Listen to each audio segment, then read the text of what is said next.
So, oh, good. Okay, we've got quite a few people joining now. So, okay, the format for this is, well, however you want it to be. So if you want to ask me a question kind of verbally, you're welcome to. Maybe if you use the raise hand function so that I can call you in, you're welcome to put your webcam on as well if you want to use that. Or if not, you can just type the question in and I'll answer it that way. So would anybody like to go first?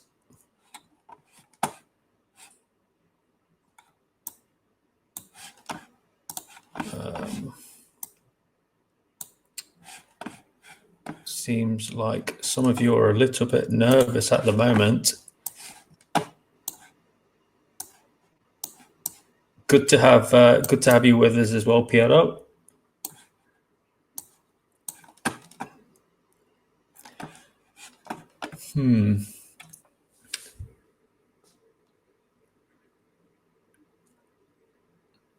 Okay, so any questions from anyone at all? Anything you want to know about programming or career questions or whatever it may be? Okay, yep, go for it, Ranjit. After completing Stackademic, web development course, we will get a job.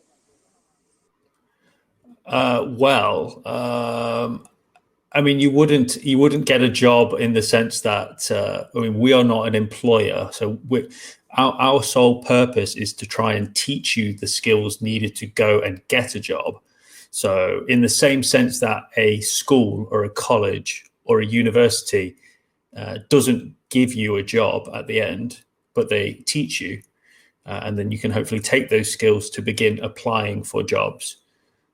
So one thing that we will try to do as well is help you with regard to the kind of the interview process and preparing you for the type of questions that you might face, and also doing things such as kind of making sure that your LinkedIn profile is as good as it can be.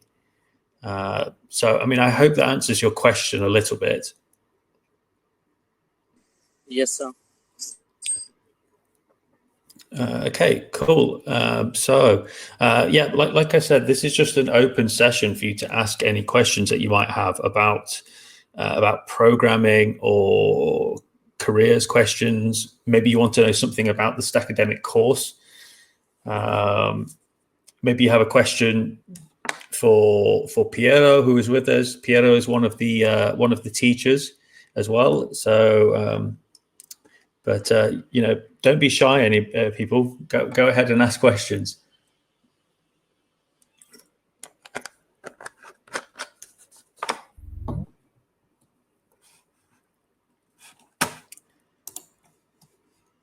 Okay.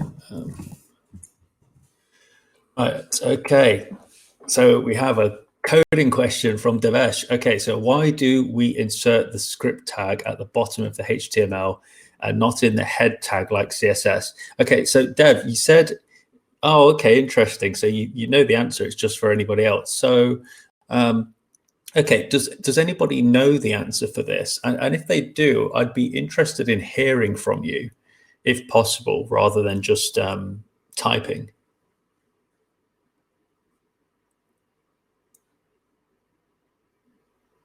Or just type if you would prefer. Can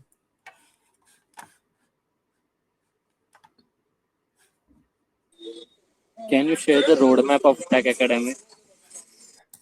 Sorry, can you repeat that? Can you share the roadmap? The roadmap. Well, have you got access to the dashboard? Yes. Because on there at the moment we do have the I think it's the curriculum section, which at the moment outlines everything that we plan to teach. It's quite broad at the moment. We're still working on breaking down every single section, but for all intents and purposes, if you see, say, JavaScript on the list in the curriculum, That means we're going to teach you as much JavaScript as you could need to do 80 to 90% of the work that you would be doing typically if you're working as a web developer or a software developer. I mean, if it helps, I can go through it anyway, just in case anybody has not seen it. So let me just load up the dashboard.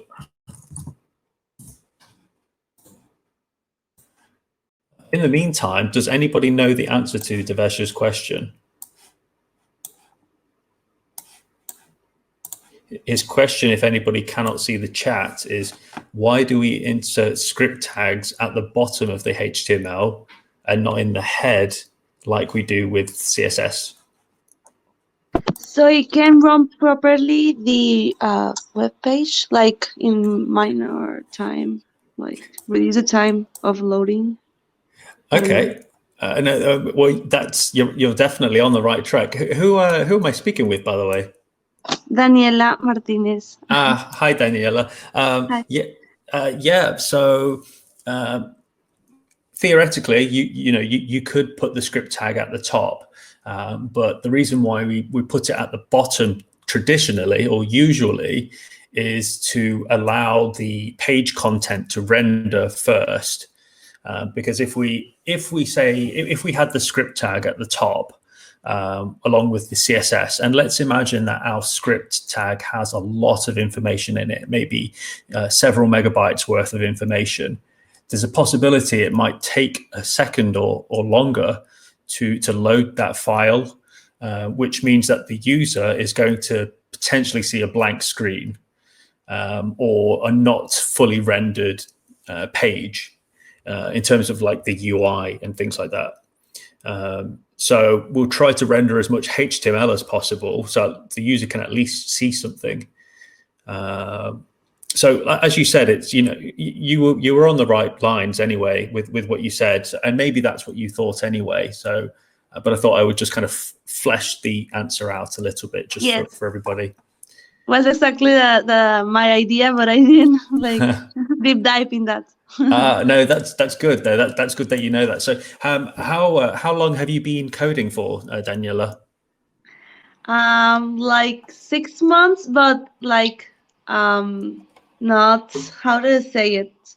Not all the time, because like some days like, hey, yes, and some days like I have a lot of work because I don't work at tech. So I've been like up and down all these 6 months of HTML, something about CSS, but at the end I don't know how to do like better CSS. I don't have advanced CSS knowledge, just like the basics. Okay. And nothing of JavaScript, nothing about JavaScript. Okay. So I have a feeling that maybe the next 2 or 3 lessons might be covering things that you already know. But I would still encourage you to attend those lessons because there may be things that you don't know. But as we progress with the course, the CSS that we use will become more advanced. Of course, we're going to be teaching lots about JavaScript. Piero, one of our other teachers, he's pretty good with JavaScript, so he will be covering that section. But yes, long story short, stay with us, and as time goes on, you will be building that knowledge, and you'll feel a lot better with regard to kind of programming. So let me just catch up on some of the chats, because I think Axe has, let's have a look. You want to pitch in with an example. Okay, I'm guessing you're talking about an example of a website, so that's cool. Let's have a look. Mokgoki, can anybody help with the audio? I'm not too sure what to say with regard to that. I mean, as long as you have your speakers on, maybe that will help. Okay. And yeah, by the looks of it, Devesh says the audio is fine. That's cool. So I would love to actually hear from some of you. because some of you I've spoken with on Twitter before, but I have no idea what you sound like, what you look like, or anything like that. So, Devesh, how about you introduce yourself?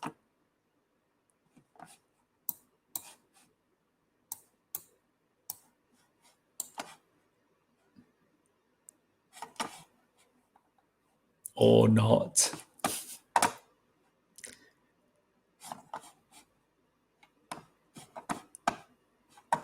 Okay, I will try. Oh, okay. Okay, that's fine. So Gary says he's not got a microphone or camera here. Try to do it in the next lecture. Okay, cool. Okay, so does anybody want to know anything else?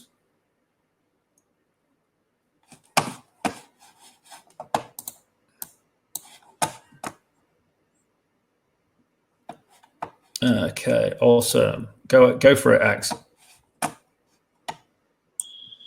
Hey, can you hear me? I can hear you. Hi. Yeah, so like I said in Discord as well, I had a question. So I mean, I've been scrolling through quite a bit of like information about what you should do to maybe brand yourself, etc., as a developer. And two things that keep coming up are GitHub and Stack Overflow. So GitHub is kind of fairly easy to populate, as in you just have to kind of go through a project or something, or course or whatever, and you just populate it over time. Stack Overflow, however, is something that I'm quite confused about. I'm not sure what to put on it because it's such a question and answer site, and most of the questions that are asked are fairly technical and above my level, at least at this stage.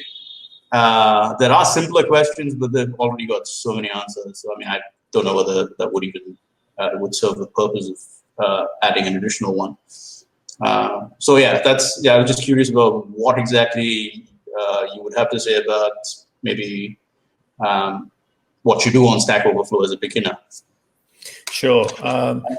So it sounds like you're already doing the right things in terms of what you've been looking for, which is if your goal is to try and improve your ranking or reputation on Stack Overflow, then yes, you just need to keep looking out for beginner questions and trying your best to answer them as quick as possible, because a lot of other people are doing the same thing that you would be doing. Would I be right in thinking that you are aware of the kind of the beginner questions on Stack Overflow? I think there's a section specifically for that. Yes. So I've had a look at the section, yes, but I'm not particularly active on it because it's a little daunting, to be honest. Sure. It's quite a lot to take in, especially with everything else. No, of course. Well, okay. So I mean, I've never been asked in an interview in my life about my Stack Overflow reputation or anything like that. An interviewer has never asked me about it. A recruiter has never asked me about it. It's a nice thing. Oh, sorry, yep, go ahead. Well, no, I can't imagine that they probably maybe ask you about it, but I'm pretty sure they probably do their homework, as in look you up and see what your presence is like on the web. So that's the angle I was looking at anyway. My long-term plan is not to really look for a job, but to set up a kind of a niche company of my own, to do web development specifically for my own creative profession, which is photography. So I'm gonna hone in on or zoom in on photographers specifically and pitch them maybe say a year in the future. That's my long-term plan. Okay, so that's interesting. So with regard to, say, building your Stack Overflow reputation, what is your motivation for wanting to do that? Well, I don't know.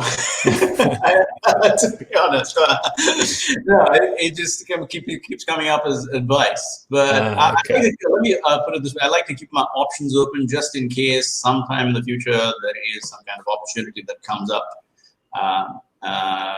for maybe part-time employment somewhere at a firm or something like that. I will eventually be moving to the UK. My wife is Scottish, so I'm not. I mean, while I say that my long-term plan is X, it might not turn out to be feasible in the long term. So I just like to keep my options open. That's why. Really. Sure. That's the only thing I'm thinking of. You can also collaborate like in GitHub open projects, like open source projects. So it can help you also with job opportunities. Okay, cool. Thanks. Yeah, I mean that's definitely something as well. Open source projects, and as we progress with this course, one thing I should probably mention as well is that initially the projects that we listed on the in the schedule or the curriculum, we put some projects there as in like build an e-commerce website or build a portfolio site or whatever. But to be honest, they're just placeholders. We've just put them there in the, you know, on the off chance that you have no idea what to build. Then it's like, okay, well, here are some things. But ideally, when you start working on these individual and group projects, you'll be building the things that you want to build. And you might find that there are ideas that some of you have that end up being open source projects or software as a service, whatever it may be, and you can start building on it. And you may end up with an open source project that people want to contribute towards, and that would do more for your reputation than a Stack Overflow, the amount of points you have on Stack Overflow. But to talk about just Stack Overflow in general, yeah, like I said, just focus on those beginner things, those beginner tasks or questions. But what you could do if you wanted is try to carve out a niche in an area. So, for example, if your focus was to build a digital agency that targets, the kind of the photography niche or that section of that space, I should say, it's likely that you're probably going to be building a lot of websites. And if you're building websites, then you need to be really good with CSS. So it could be that your niche becomes, you become a CSS expert, and therefore that's what you target on Stack Overflow. You start looking for CSS questions, all sorts of questions. You might even find ones that have already been answered, but you can answer it better. So you could approach it in that regard rather than kind of just generally looking for beginner questions. So that could be an option for you. But again, I wouldn't worry too much about focusing on kind of building up a Stack Overflow reputation for now. I'd maybe look at that once you've maybe got a couple of years under your belt in terms of just experience building lots of websites and things like that. The most important thing for you to really be doing is focusing on trying to find clients. And what you could do is similar to what I did when I first started out coding. I just looked for local clients, even ones where I was willing to do the website for free, just to build up that portfolio. And it could be that some of your projects end up being, one-page websites or two-page websites, photography portfolio websites and things like that. Yeah, I mean, again, as always, like I've said before, tangential answers to seemingly simple questions, but that's just what happens a lot. But yeah, Ax, I mean, by all means, like we can definitely discuss this further, as the course goes on. Let me just see what else we've got. Okay, what is your favorite programming language? And is there something that inspired you to start Stackademic? Okay, so favorite programming language is probably JavaScript. In fact, no, it is for two reasons. One is it's the language I'm most adept at, or with, I should say, because I've used it for the longest, and I end up writing it every day, more or less. Therefore, it comes more naturally to me.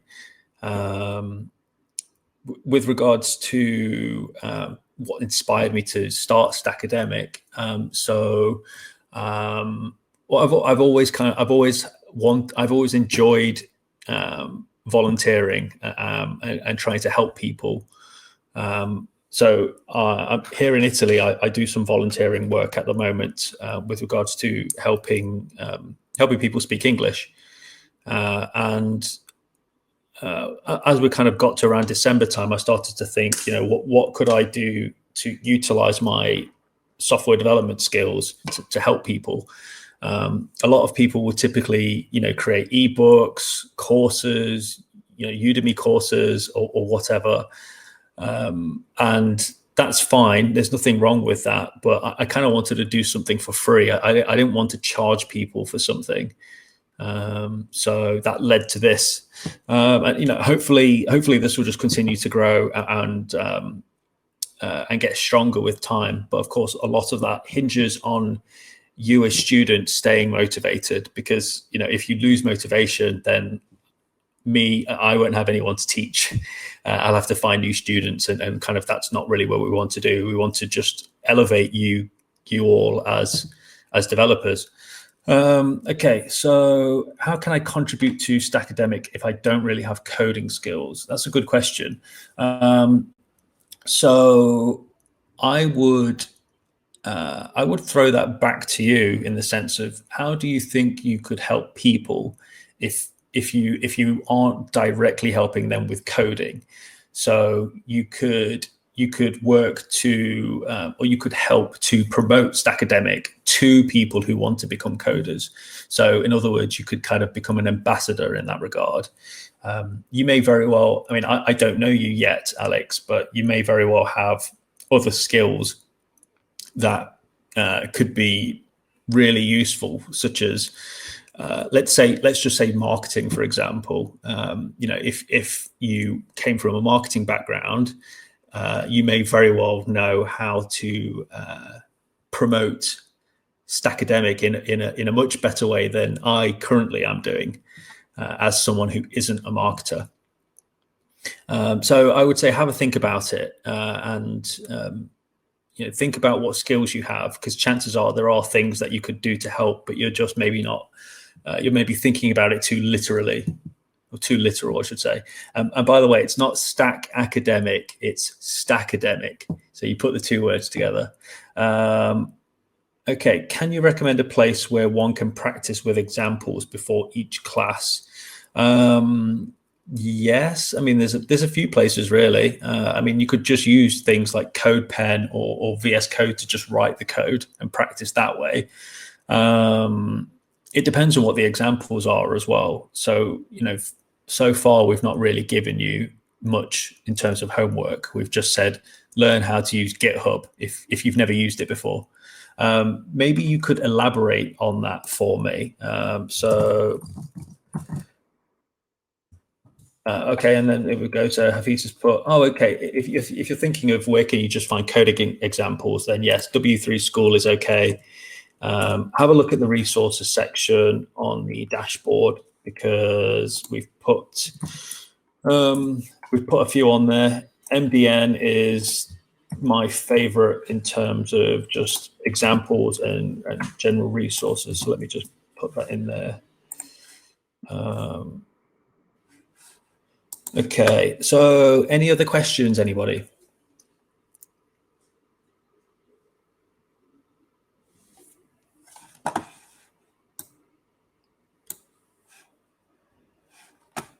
Hafiz, go for it. Yes, hello everyone. I wanted to ask about this GitHub, the whole thing, that one can find all the sources and all the things which are already done by someone, and also at CodePen that you can have access to.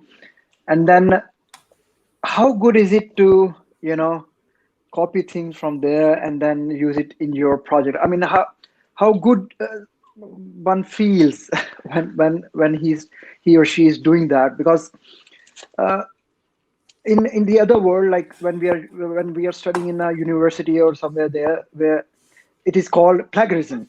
And what about coding world? I mean, even though nobody will know that from where you have picked those, coding thing and then put it in your project, but still, I mean, your heart is still, with you, and it tells you that what you are doing is maybe not appropriate. But how do you, or who are already do this coding thing, and how do you feel if somebody takes it, or how is it seen in this world? Is it plagiarism, or is it like, okay? Good question. I mean, look, plagiarism is not good generally. I'm sure you know that anyway. I can tell by your kind of what you've said. I did not pronounce it well because I have never checked the pronunciation, but I have what I have read it is okay. It's plagiarism. Okay, it is, yeah. But don't worry, I know what you meant. That's all good. Okay. I mean, a long story short, no, it's not a good idea. There are things that you can look. I mean, there are some situations where it's okay. There's a lot of, for example, open source code, which is freely available for you to go and take and do what you want with. But that's fine in that regard. But if you don't understand what the code is doing, then you are not learning. And if you're not learning, then you're not going to grow as a developer. Exactly. Mm-hmm. So there are situations. There are plenty of situations where coders, including myself, I might have an idea for something I want to make. For example, let's just say I want to make the navigation on a website. I know how to do it, but I could probably just copy and paste some code from somewhere and use it. In that kind of example, I don't think it's so bad, because you're almost being more productive. You're more efficient with your time. But if you were working somewhere and all you're doing is copying code from somewhere, one day you will get found out. And by that, I don't mean that somebody's going to notice that you've been copying code. It's more somebody's going to ask you a question and you're not going to know the answer. As in, they might say, okay, can you build this? You might say yes, because normally you copy and paste things. But if you can't find the answer, then you're on your own. Yeah. So it's not a good practice. But if you already know how to do something and you're just speeding up time, I don't think that's so bad. Of course, there are still situations that would be pretty bad. For example, there are quite a few coders who get their entire website copied and find that somebody else has, an identical website, including even the blog posts and things like that. That's, it's frowned upon, but the code is there. Nobody's going to, you're not going to get arrested for copying the website code or something like that. So it's more of a moral thing or an ethical thing, I guess. Exactly. But like I said, I would say learn what it is that you're copying before you do so. So thanks so much. I hope that answers it. No problem, Hafiz. Always good to hear from you. Smalawad, I think you raised your hand a moment ago. Did you still want to ask a question? Okay, yes, go for it.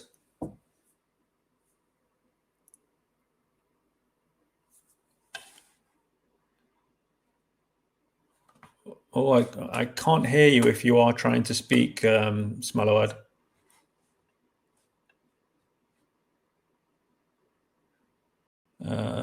Okay, I'm going to assume that you no longer wish to speak. If you do, just raise your hand again or type something in the chat.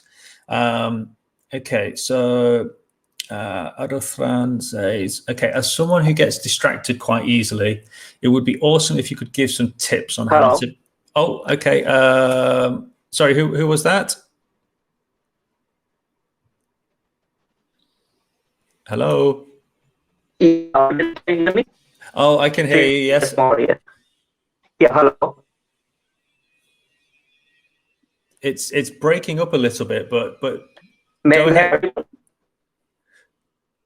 Your connection is very bad. I can't hear you. Yeah, hello. Is it fine now? Okay, that sounds better. May I Yes. audible? Yes. Go ahead. Go ahead. Okay. Yeah. What you recommend, like, for a beginner who is new to new technology, for a learning, whether he has to go through a document first and he has to practice later, or is I somewhere heard that you have to start uh, learning by doing the things.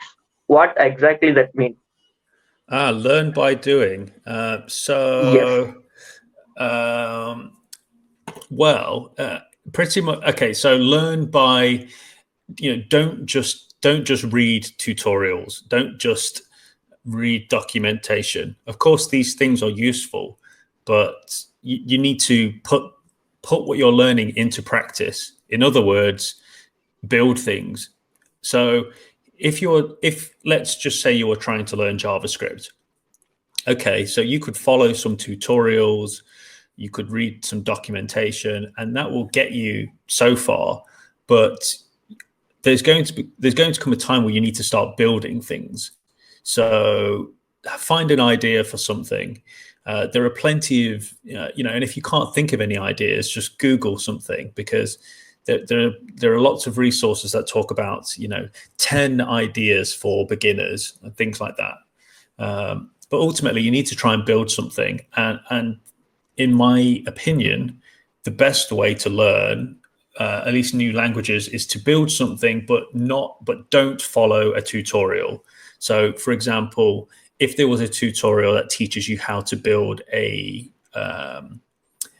to-do list, a to-do app, I don't think that's going to be useful for you to follow the tutorial. But what would be useful is for you to build a to-do app, but without any guidance. So you would have to sit there and maybe write down and think about, okay, what requirements, what is required in order to build this to-do app.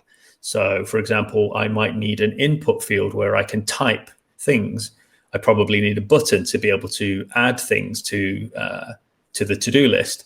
I probably need to learn how to hold all of that data. So these three things, you could then research how to build those things, and ultimately you start putting it all together. A lot of this are things that we are going to go through in the next few weeks. So hopefully that will at least give you some more guidance. But I hope that makes sense. Learn by doing is definitely a good approach, at least in terms of trying to learn something as quick as possible. Okay, so yes. So Ruslan. Okay. Sorry. Yep. Smalawad, go ahead. Yeah. I do have I think one or two questions. Maybe I'll finish it up. As of now, like, for a beginner, he has to. Is it okay? He has to parallelly keep writing the blogs, at least in his portfolio site, to at least as well as he complete. He has some good hands-on concept, like web development, basic like HTML, CSS, JavaScript, or maybe some couple of framework. By end of the as a web developer, by the time he can also has a good hands-on blogging. Is it right way to approach, or what's your thought on that? Just to clarify, was your question with regards to blogging and how often you should do it and when you should do it? Yes, is it right approach while he's learning the front end or web development? He start doing blogging. By the end of the course, or by the end of completing web development, he also has a good hands-on blogging. Is it right approach, or you want to start after finishing the course? Okay. Okay, so that's that's a good question. And it sounds like Devesh is asking that question. I will get back to some of you as well, by the way, who have asked questions that I've not answered yet. So, but yeah, when is the right time to start blogging? So I think as you are all learning, you should. I would encourage you to start blogging, just purely as a form of documenting what you are learning. I don't think you need to focus on blogging with the purpose of trying to prove to others that you know something, or trying to build a reputation in that regard.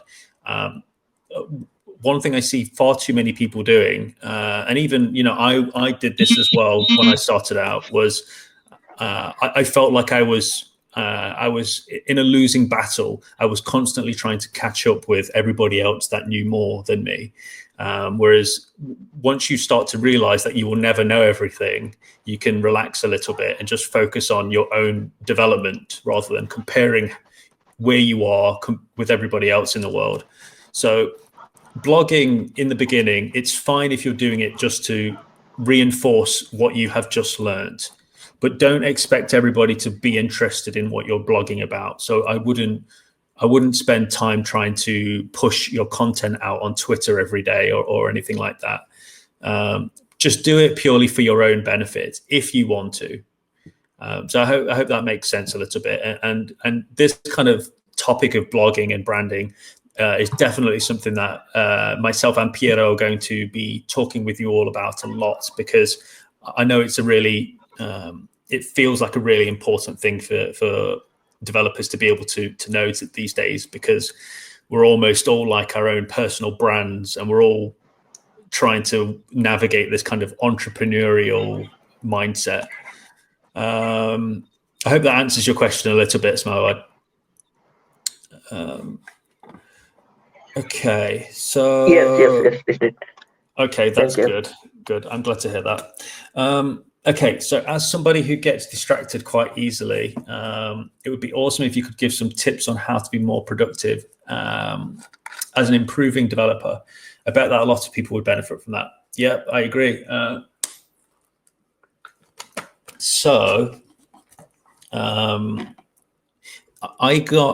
Somebody asked me this as well a couple of days ago on Twitter. The question was kind of, how do you manage to put out so much content in all of these different spaces? So like, videos, blogging or whatever else. I don't really have the answer for how you can kind of spin all of those plates or maintain that productivity in all of these different areas. Because for me, I tend to just create content when I feel like, rather than having this idea that I have to keep doing it. And some people will have that idea and it works for them. If your goal is to have 10,000 followers on Twitter by the end of the year, then you probably need to have some sort of structure in place whereby you post frequently every day, you're constantly creating content, and so on. But I don't know. It depends on where your mindset is for that. But in terms of some tips for being productive as an improving developer, so one thing that I found that worked for me was trying to treat work as a sprint. And sprint in the development world and in the business world is different from sprinting like you're running. It's how we kind of treat projects. So if, say, you're working on an application and there's a new feature that needs to be built, you might typically treat that feature build as a sprint that maybe lasts 2 weeks, and you start breaking down the task into smaller tasks, and you kind of start to gauge how long it will take to do them. That's a very basic explanation of what sprint is, but I found that when I tried to do this a few months ago, it really helped me in terms of maintaining focus. So the reason why I found it useful was because in my head, I had about 10 or 11 different ideas for apps and projects and things that I wanted to work on. But once I managed to segment them and kind of only work on one project for 2 weeks and then maybe work on another project for 2 weeks, it helped me increase focus. So Aruthan, I imagine I know that you're fairly young and you've probably got a lot of energy and a lot of ideas for things that you want to work on. That's good, but I would suggest that you spend some time thinking about what ideas are most important to you, what interests you more, and then focusing on those ones. Because when I had those 10 or 11 ideas, when I actually sat down and looked at them all and thought to myself, okay, which one means more to me? Which one feels more like something I can realistically complete in 2 or 3 weeks, and so on. I found that 5 or 6 of them I didn't care about anymore, and that allowed me to focus on just a couple of things. So, do you know what? I think I wrote a Twitter thread about this a few months ago. I'll try and find it, and if I can find it, I'll retweet it so that you can see it and anybody else can see it. Because it kind of answers that question of, how do you stay productive? Okay, so when I give someone a link to my repo, can the receiver modify my code? Oh, that's an interesting one. Yes and no. So they can if you give them permission to do so. If you don't give them permission to do so, then they won't be able to, unless they hack you, of course. When you create repositories on GitHub or anywhere else, you can either make them public or private. So private ones won't be accessible, let's just say, to other people. If you have public ones, or even if you have people contributing towards it, usually they would make what is known as a PR or a pull request. What happens if somebody makes that, if you're the owner of that repository, then you have the final say as to whether that code overwrites what you've currently got or not. So ultimately, you have you make the decision. Right, just give me 1 second, guys. I just need to get some more water.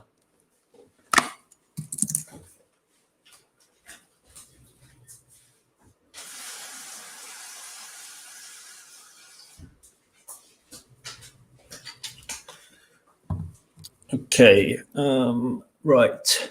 So, okay, yeah, and Devesh and Hafiz are saying they love my accent.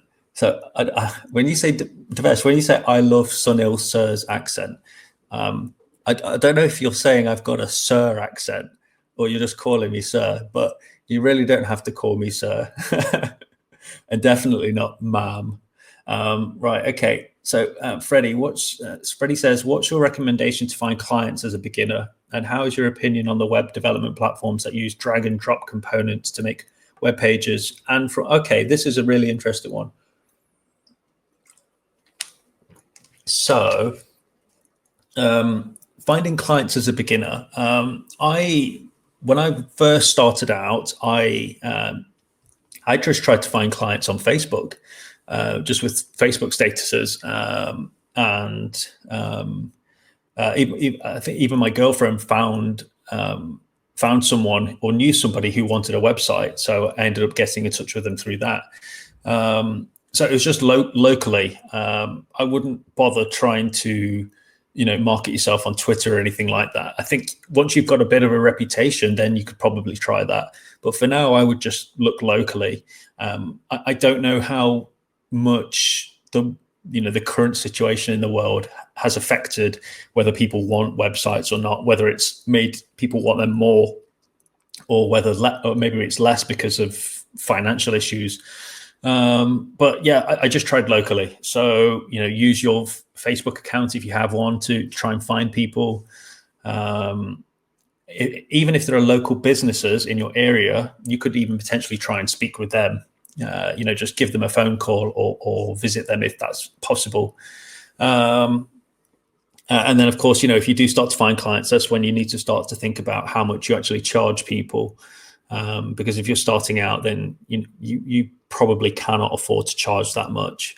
I often talk about people kind of trying to know their their value or know how much they're worth in the world. But when you're beginning, it's difficult. Like I said, I ended up building a few websites for free just for people that I knew, and that's another one as well. So think about the people that you know. I'm sure one of them at least wants a website for something, whether it's they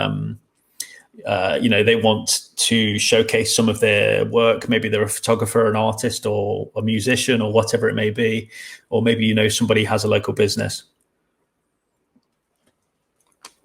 Okay, when is the right time to start blogging? So hopefully I answered that question earlier. If not, I would say the right time to start is yesterday.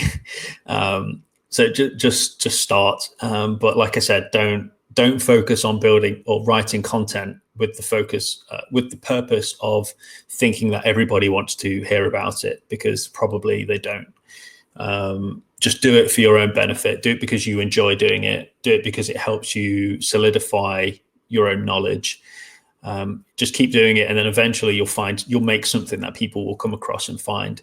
And to be fair, I think Stackademic will help a lot with that, because you're all in this community that and you all know each other, so you'll all be able to support each other. So if one of you creates something, I imagine there's a lot of people who will be more than happy to help you with regards to liking it, retweeting it, and all that kind of stuff. And also we're thinking about having a Stackademic blog, so that you as students have a place to put your content that may help it get a wider audience than it would if you just posted it by yourself. And then of course I've got In Plain English, and that does about 25 million views every year. So there's that avenue for you as well, providing you're writing good content. Okay, Hafiz, yeah, the coding journey will never end, in my opinion. You're right, and it's not just your opinion. It should be everybody's. How do bloggers earn money? So Medium is a really good place for that, but I know that there are a lot of people in a lot of countries that Medium don't currently offer that Medium partner program for. That makes it really difficult, because I think that's the easiest way to earn money writing these days. If that's not an option for you, then there are loads of companies who will pay people to write content for them. I put a post out on Twitter recently to find out more about how much people were charging for this. And I was surprised at how low some companies pay, by the looks of it, within South Asia. It sounded like people were getting, were only receiving a few dollars for an article. There are plenty of companies out there in the world that will charge you, will pay you at least $150 for an article. You just need to find them. What I can do is, as we go through this course, I will try to, I'll try to note everybody that, let me rephrase that. I'll try to tell you everybody that I have ever received a writing offer from, a paid one, and then hopefully you can start to approach them and see if they'll help you. Okay, what exactly would happen if someone uses a copyrighted image on their own website? Is there a legal procedure to deal with the plagiarism of the copyrighted stuff on the internet? Technically, yes, there is. And I don't want to answer this too much because although I have a law degree, I don't want to start giving out legal advice. But, if you're a massive company and you find that somebody's using your image, they've got the financial and legal resources to be able to request for it to be taken down. In most other situations, people probably won't even realize. But that's not to say that I approve of it. And sometimes, maybe it depends on what the image is. I mean, when you say copyrighted, what are we talking about here? Is it an image that, say, I've created some of my own images on my blog for the most recent things that I've posted.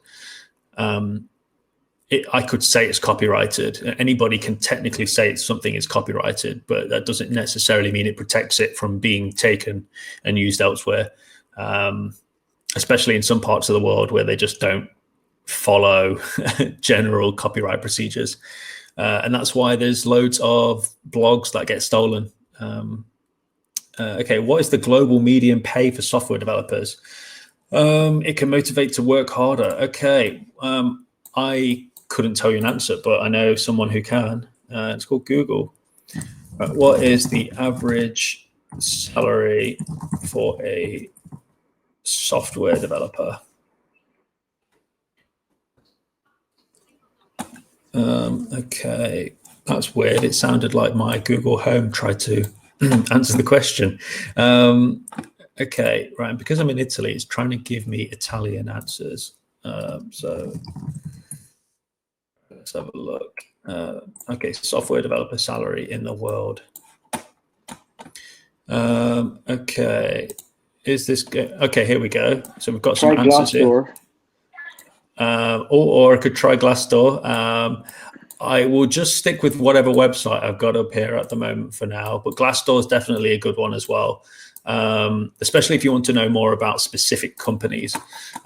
But we've got the average software developer salaries here. By the looks of it, it's the highest in the US at $110,000 per year. Just to throw out some other figures, we've got 95,000 in in Switzerland, 46,000 in New Zealand, 64,000 in Norway, 42,000 in the UK, 60,000 in Germany, 46,000 in France. And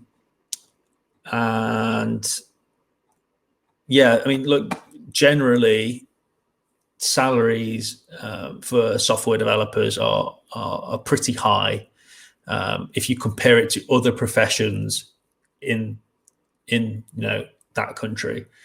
So definitely, it's definitely a good thing to get into. In terms of whether it should motivate you to work harder, I think that's fair. People want to learn things. People want to learn professions so they can get paid to do it, for the most part. So I think that's fair. One thing I don't know is I don't know what salaries are like in Africa and Asia. I'd be very curious to know more. I'm sure I can Google search it, but if anybody has some information, whether that's experience or whatever, on kind of salary expectations in Asia or Africa, then please do tell me.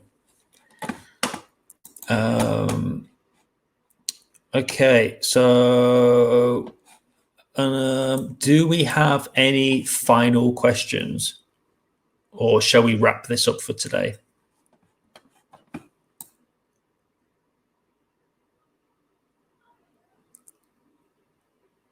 Okay, right, so we will wrap this up. I hope this has been useful, just in terms of answering any questions that people have generally, because I'm sure, especially when you're new, you've probably got more questions than answers.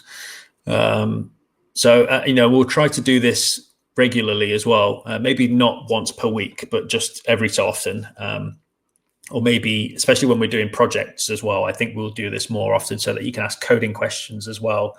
So just to let you all know, the next lesson is on Monday at 4 p.m. GMT +1. So same time as it was this week, but on Monday. And we will be covering HTML. So I know a lot of you, or some of you will already know about that. But we're going to we'll go through it in a bit, and give you some structure. This won't necessarily be a lecture in the same sense that the previous lesson was, but this will be more like a live coding exercise as well. So you will see me coding things. And if you want to follow along on your own computer, then by all means do so. And of course, there'll be some homework at the end. Right. So yeah, I hope that's been useful for you. So thank you, everyone. See Freddie and Muili, I think I'm pronouncing your name right, saying thanks. So really glad to hear it was useful. Yeah, thank you, Smoa. Thanks, Ax. Muili said, are those Google recommended or just regular ones? If you're talking about salaries, that was just on some website I found, if that's what you're talking about. But yeah, look, thank you, everyone. I'll put this on YouTube for anybody who wants to watch it again for whatever reason, or anyone who hasn't seen it. Take care, everyone. See you in the chat. If not, then we'll see you all on Monday. All right, take care, guys.